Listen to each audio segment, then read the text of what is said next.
Hello and welcome to episode 45. This episode is being co-host with Barry White, courtesy of a nice little visit from pharyngitis. I haven't been acquainted, or it's a long time since I've had pharyngitis. I'm well aware of what's caused it, and it is emotional.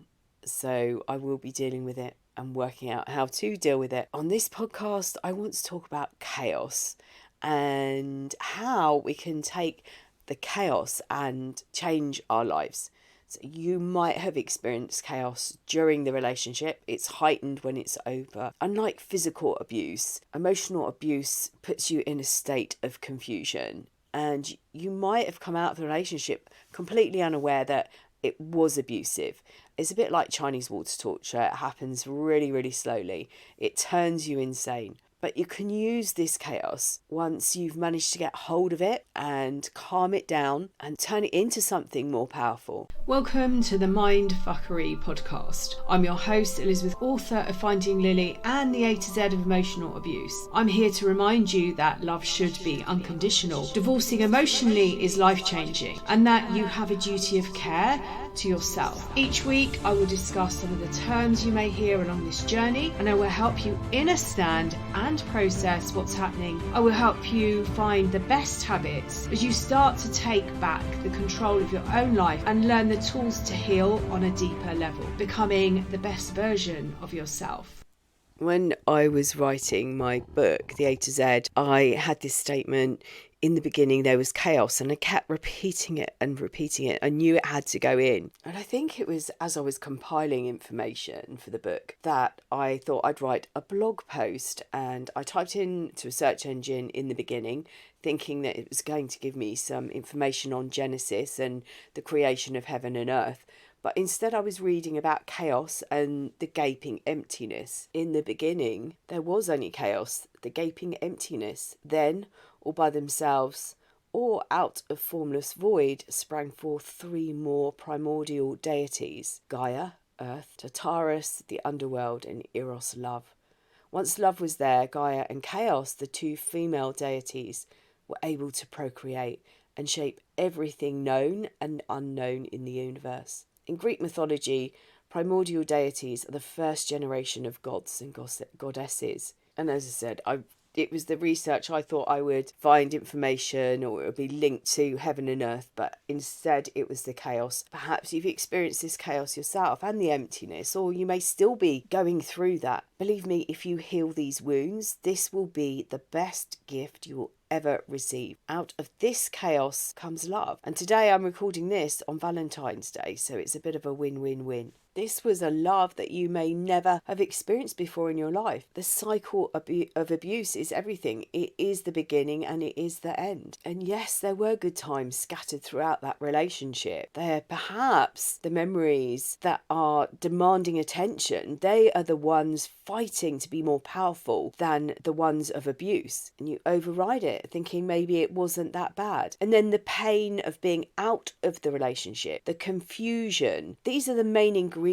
and the information or the words that you heard, earworms, that told you you couldn't live without them and how good you were together. Where is the abuser now? You might have woken up to their behaviour and left, or they've gone, or they might be playing games with your emotions. You might be feeling, the abuse wasn't as bad as the pain of being out of this relationship. And you might be thinking, I'll be better in the relationship than I am here. And you're experiencing total chaos and grief. You were told that you can't live without them, and then poof, they went. You're left with your life in chaos. They were your soulmate. You were meant to be together. The abusers caused so much chaos and drama, and perhaps being in that situation or those situations actually kept you feeling alive. Emotional abuse is a pattern of behaviour. One person is using fear, humiliation, guilt, or manipulation tactics to gain power over another. Unlike physical abuse, it often goes unnoticed, and the damage it caused puts you in a state of confusion. You had no idea it was taking place. It happens really slowly. It turns you crazy. They chip away at your self-esteem, and you then begin to doubt your perceptions of reality. And they use so many different tactics to trap you, to gain power and control over you, your life and your finances. They manipulate you into believing that they're protecting you when in fact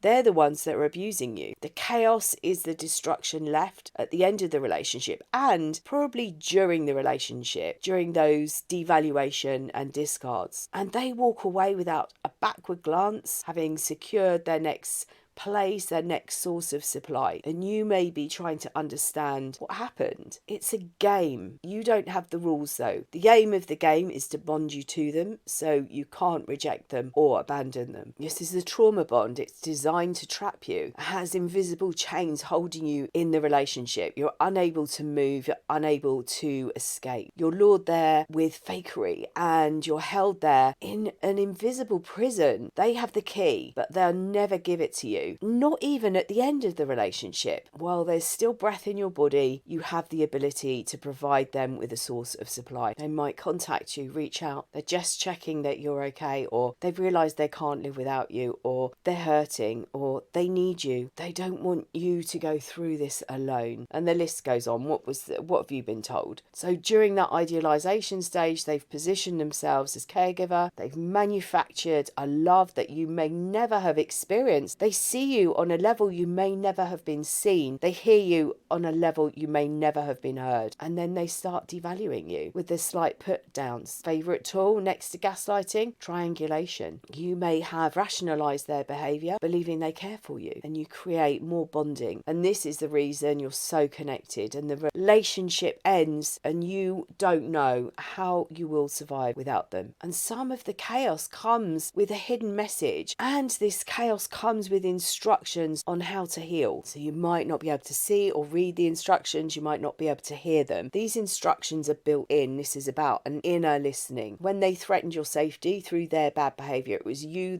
turned to them. You turned to them for protection, believing that they were looking out for you, believing they loved you, and you were creating this bond. This is why you felt so connected. And this relationship finishes, your stress levels are so high, you experience fear that you have never ever experienced before, and you can't imagine your life without them. And this might be because they've told you so many times that you can't live without them, that you're meant to be together. And there's another element to this. When they play a game, the cycle of abuse, they've always come back. So they take you through the idealization, the devaluation, the discard. At that discard, it might be an emotional discard, it might not be a physical one. They've always come back. They've always swept you back round to idealization, and you were taught to wait. It might be even in childhood you were taught to wait by a parent or a grandparent or a teacher that was saying to you, if you hang on long enough, you were going to get the attention, or you're going to be seen and heard like the other pupils in your class or the other children in your family unit. So you've been taught to wait, and this is where you might be stuck in this chaos, because this time they haven't come back. And throughout this whole relationship, they have played victim. They played victim with their other relationships, and you fell for those stories, those victim stories, and now they're doing it again. They programmed you to believe that this is all your fault. They programmed you to believe that you couldn't live without them. And this pain is real. It feels like somebody's kicked you in the chest, in the stomach. It runs deep into your soul. And they have so many different tools that they use. They use avoidance. They bait you. They belittle you. They blame shift you. They broke down your boundaries. They confused you with their circular conversations and their word salad. They created a situation where you became codependent on them. They coerced you. They used techniques to coerce you in that relationship, to hand over the power. They made you crazy. They used fake tears. They future faked you. They gaslit you. They created jealousy. They wore masks. They manufactured these emotions. This is all the mindfuckery. Mindfuckery is a noun. It's a vulgar slang. It's the term used to describe mental confusion. It's inflicted deliberately by another person when the words don't match the action. But he says he loves me. Why would he do that? Mindfuckery is the collision of cognitive dissonance and gaslighting. It's the mental confusion that happens in such a covert way that it distorts your reality.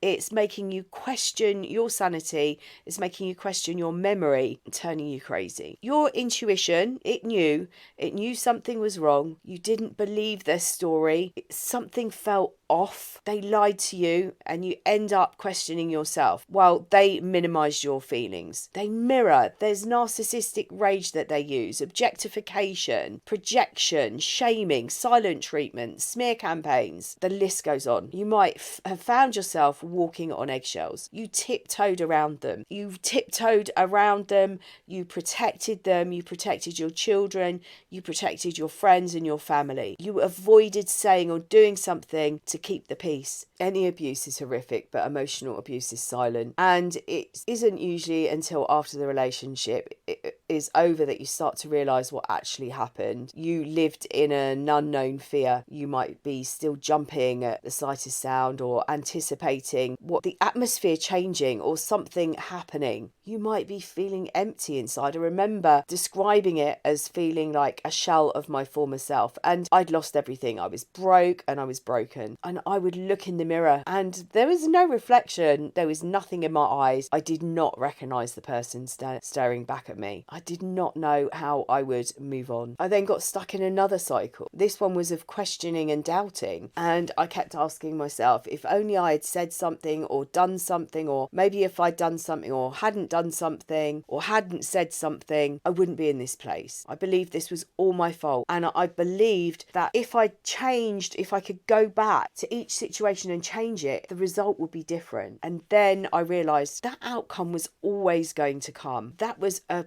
pivotal moment, a change for me. I also realised that closure wasn't something that I was going to get either. And when you start to get to that point, when you start to realise, and it might be moments to start with before you go back into that cycle of questioning, when you get to that point, ping, ping, ping, the trauma bonds one by one are starting to break away. They're starting to sever. And then you might start to notice you're spending more time out of that place, out of that questioning. And then you get those moments of clarity where you can swoop in and become your own cheerleader. This chaos holds important information. So in the beginning, there was only chaos, the gaping emptiness. And then either all by themselves or out of the formless void sprang forth three primordial deities: Gaia, Tartarus, and Eros. Once love was there, Gaia and Chaos, the two female deities, were able to procreate and shape everything known and unknown in the universe. Ground and breathe and have honest conversations with the chaos, because love is waiting in the shadows. Love wants to jump into your life. This is about self-love. Sit down with a pen and a piece of paper and write out. This is really important. Writing by hand, not typing on a keyboard. It doesn't matter about whether you can spell, what your grammar's like, or